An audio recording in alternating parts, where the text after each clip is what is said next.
I finally finished the print room and I've made this bench. This is my finishing bench and it comes complete with a carpet top that I cut to shape and everything. I didn't actually record any process of me making this because again, just wanted to get it finished. But yeah, this is my rather large cutter. I think it's about 3 meters in length. But yeah, we can simply fold that down out the way and then we can crack on and mount this painting to some canvas bars. So I want to get this one finished. Then once it's mounted to some canvas bars, we can then go ahead and varnish this piece. And it just goes to show if you do venture out where you live, you can find little hidden gems to create paintings. So I'm going to get some canvas bars out and get this painting complete. I've also got a new tool that I'm going to try out, which is this canvas finishing pliers. I think it allows me to stretch the canvas into place. And there'll be a link in the description where you can get hold of these. When you purchase canvas bars, they're all single sets of bars, so it's a case of slotting them together, and they've got a side profile in them so they simply push together. You might need a hammer sometimes. And here I'm just measuring corner to corner because you want to make sure that that canvas is completely square. Once you've got it square, and then pick up the frame that you've just made out of your canvas bars and lay it on top of your painting. And here I'm just checking I've got enough overlap that can wrap round to the back of the actual canvas. Once you've got it all square, then staple in your first few staples in one end.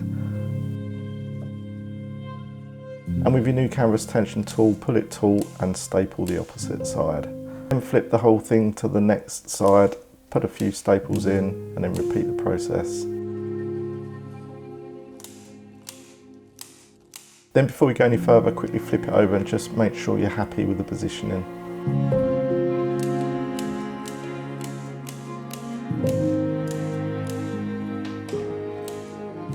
And once you put all those staples in, it's time to address the corners. And here I just fold one side in and then fold the bottom edge over the top. I try and keep my fold marks top and bottom so you don't see them at the side of the canvas.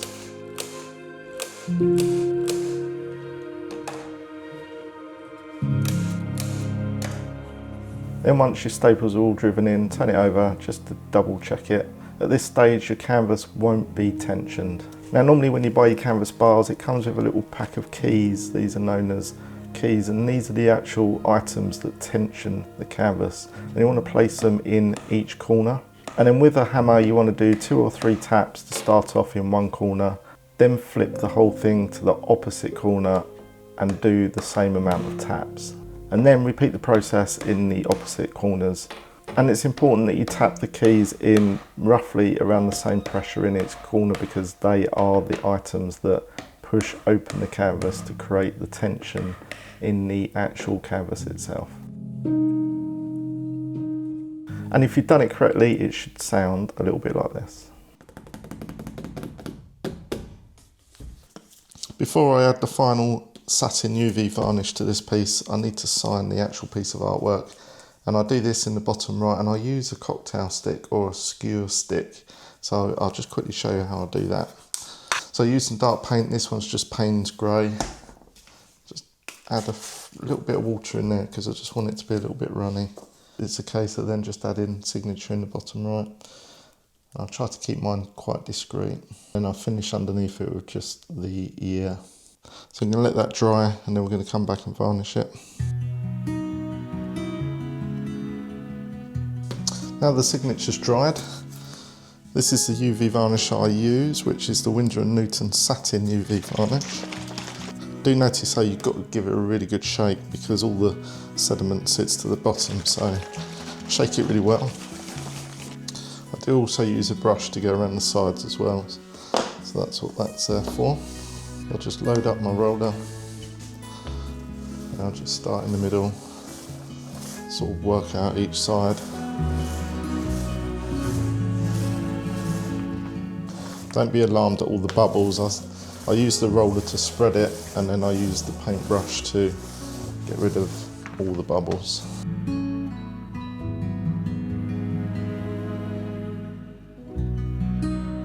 Don't worry that it looks a bit milky, don't be alarmed, that does dry completely clear. I'm just using the roller just to use up the product that's on the roller for the sides.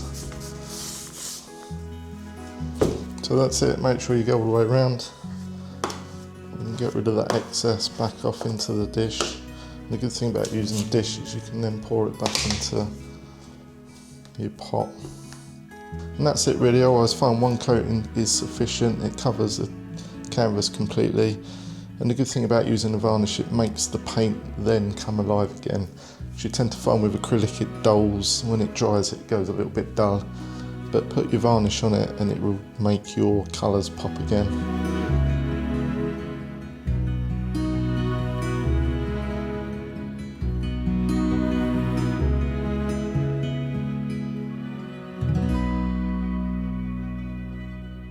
And with the painting stretched, hanging on the wall, it's now time to start doing some marketing to try and promote your piece of artwork. So in front of me, I've got a tripod set up here just with my iPhone, and I've got a little device on here which is a Bluetooth remote.